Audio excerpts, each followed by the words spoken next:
여러분 안녕하세요. 찾아가는 새벽기도 시카고 예수사랑교회 조선영 목사입니다. 오늘도 변함없는 주님의 은혜와 평강이 저와 여러분의 삶의 종일 풍성하기를 기도합니다. 오늘 말씀은 누가복음 18장 1절에서 8절까지 말씀입니다. 제가 읽어드리지요. 예수께서 제자들에게 늘 기도하고 낙심하지 말아야 한다는 뜻으로 비유를 하나 말씀하셨다. 어느 고을에 하나님도 두려워하지 않고 사람도 존중하지 않는 한 재판관이 있었다. 그 고을에 과부가 한 사람이 있었는데 그는 그 재판관에게 줄곧 찾아가서 내 적대자에게서 내 권리를 찾아주십시오 하고 졸랐다. 그 재판관은 한동안 들어주려고 하지 않다가 얼마 뒤에 이렇게 혼자 말하였다. 내가 정말 하나님도 두려워하지 않고 사람도 존중하지 않지만 이 과부가 나를 이렇게 귀찮게 하니 그의 권리를 찾아주어야 하겠다. 그렇게 하지 않으면 그가 자꾸만 찾아와서 나를 못 견디게 할 것이다. 주님께서 말씀하셨다. 너희는 이 불의한 재판관이 하는 말을 귀담아 들어라. 하나님께서 자기에게 밤낮으로 부르짖는 택하신 백성의 권리를 찾아주시지 않으시고 모른 체하고 오래 그들을 내버려 두시겠느냐. 내가 너에게 말한다. 하나님께서는 얼른 그들의 권리를 찾아주실 것이다. 그러나 인자가 올 때 세상에서 믿음을 찾아볼 수 있겠느냐. 아멘. 오늘 말씀은 1절에서 예수님께서 말씀하신 이 비유가 무엇을 의미하는 것인지에 대해 먼저 짚어주고 시작합니다. 늘 기도하고 낙심하지 말아야 한다는 뜻으로 비유를 하나 말씀하셨다라고 했죠. 늘 기도하는 것과 기도하다가 낙심할 만한 상황을 만나더라도 낙심치 말고 인내로 끝까지 기도하라는 의미에서 이 말씀을 하셨다는 겁니다. 그리고 한 과부가 불의한 재판관에게 자기 억울함을 풀어달라는 일이 있다는 거예요. 적대자에게서 자신의 권리를 찾아달라고 했는데요. 개역 성경에서는 원수에게서 자기의 원한을 풀어달라고 했다고 했어요. 먼저 과부는 고대 사회에서 소외된 그룹이었습니다. 억울한 일을 당하고 그들의 권리를 빼앗아도 대신해서 나서줄 사람이 없기 때문에 피해를 당하고 하소연할 수 없는 아주 힘이 없는 사람들의 대명사였죠. 엎친 데 덮친 격으로 마침 찾아간 재판장도 하나님을 두려워하지도 않고 사람을 무시하는 존중하지 않는 그런 재판장이었다는 거예요. 하나님도 안 보이고 사람도 안 보이는 그런 재판장에게 아무 힘도 없는 과부가 찾아갔으니 그 청을 들어줄 리 만무했습니다. 그런데 뻔한 이야기로 전개될 것이라 예상되는 이 이야기가 갑자기 새로운 국면을 맞습니다. 그리고 그 이유는 그 과부가 재판장을 한 번 찾아간 것이 아니라 자주 찾아가서 줄곧 찾아가서 같은 것을 끈질기게 구했기 때문이라는 거예요. 하물며 선하신 하나님께서는 백성들의 기도에 어떠하시겠는가 하는 말씀이 이 비유의 요지입니다. 6절과 7절 말씀을 보면 주님께서 말씀하셨다. 너희는 이 불의한 재판관이 하는 말을 귀담아 들어라. 하나님께서 자기에게 밤낮으로 부르짖는 택하신 백성의 권리를 찾아주시지 않으시고 모른 체하고 오래 그들을 내버려 두시겠느냐. 기도하되 낙심하지 말고 자주 기도하고 인내하며 줄곧 기도하라는 것입니다. 그런데 한 가지 그냥 넘어가지 말아야 할 대목이 있는데요. 바로 7절 말씀입니다. 밤낮으로 부르짖는 택하신 백성에게 그 원하는 소원을 들어주시지 않겠느냐라고 하지 않으셨어요.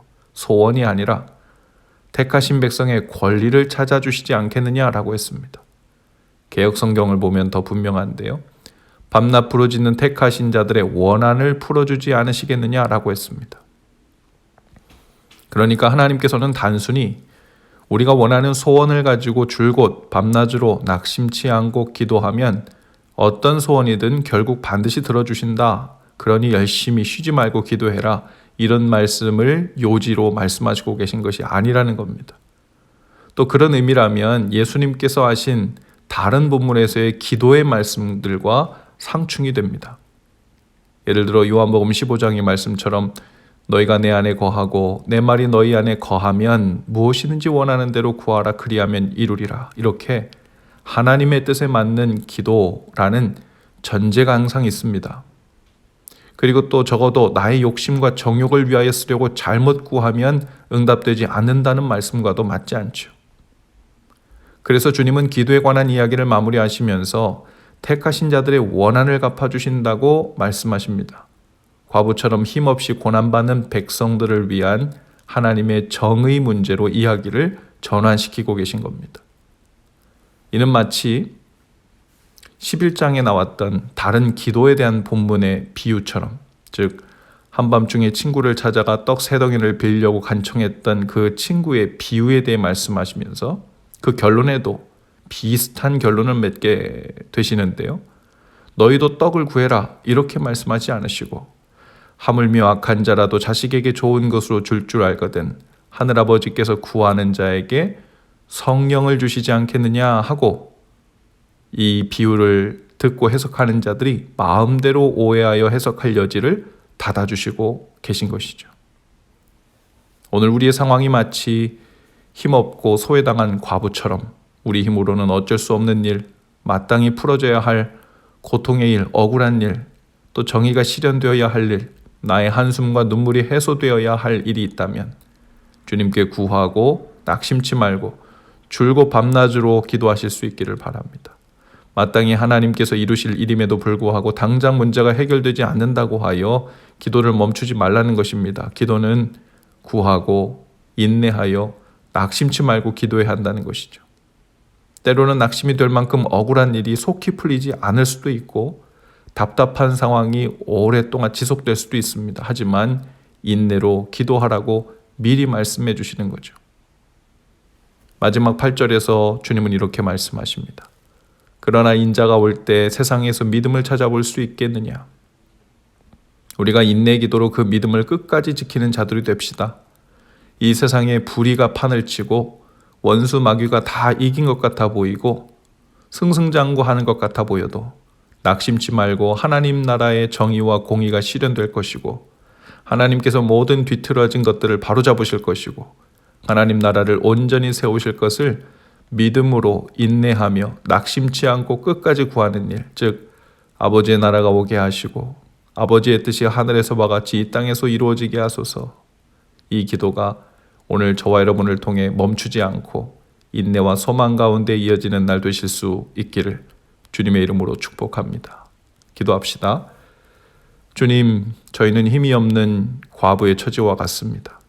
저희가 할 수 있는 것은 오직 하나님께 간청하고 낙심치 않고 인내로 끝까지 구하는 일입니다. 저의 믿음을 보시고 하늘의 뜻을 이 땅에 속히 이루어 주옵소서. 악한 마귀의 일들이 속히 사라지게 하시고 정의와 공의가 강같이 흐르는 세상이 되게 하시며, 하나님께서 모든 억울하고 고통받는 자들을 신원하여 주시는 그 은혜의 날을 속히 보게 하옵소서. 예수님 이름으로 기도합니다.